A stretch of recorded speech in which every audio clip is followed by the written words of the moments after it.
سرکار دو عالم صلی اللہ تعالی علیہ وآلہ وسلم نے ارشاد فرمایا کہ ماہ رمضان المبارک کے بعد افضل روزہ اللہ تبارک و تعالیٰ کے مہینے محرم الحرام کا روزہ یعنی عاشورہ کا روزہ ہے، اور فرض نمازوں کے بعد افضل نماز رات کی نماز یعنی تہجد ہے، بحوالہ مشکات شریف جلد نمبر اول صفحہ نمبر 441۔ عاشورے کے روزے کے ساتھ 9 محرم کا یا 11 محرم کا روزہ ملا لینا چاہیے۔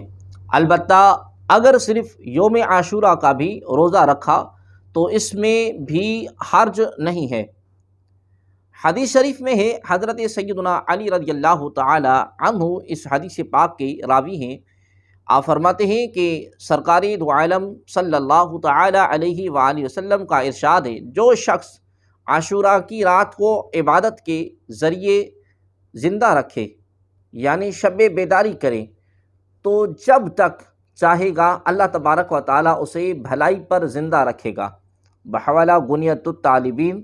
اب بات یہ ہے کہ عشرۂ محرم میں مجلس منعقد کرنا اور واقعات کربلا کرنا جائز ہے، جبکہ واقعات صحیحہ بیان کیے جائیں، مگر اس مجلس میں صحابہ کرام کا بھی ذکر خیر کیا جائے تاکہ اہل سنت اور اہل تشیع کی مجالس میں فرق اور امتیاز رہے۔ تعزیہ کے متعلق ہم نے ایک جو مکمل ویڈیو ریکارڈ کرائی ہے، لیکن چونکہ اب بھی تعزیہ کا ہم ذکر کرتے ہیں کہ تعزیہ میں امام حسین رضی اللہ تعالی عنہ کی مصنوعی قبر بنائی جاتی ہے، اس پر غلاف چڑھایا جاتا ہے، لہذا تعزیہ بنانا حرام ہے۔ تعزیہ پر منت ماننا، اس پر ناریل توڑنا، اس کو گھمانا، ڈھول بجانا سب گناہ ہے، اس سے بچا جائے۔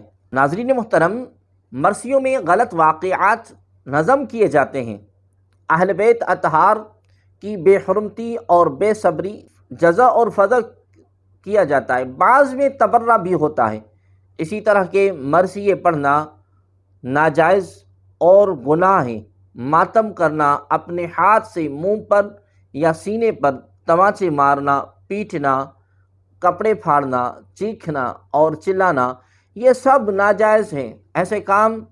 ایسا کرنے والوں کو میرے آقا کریم صلی اللہ تعالی علیہ وآلہ وسلم نے اسلام سے خارج قرار دیا۔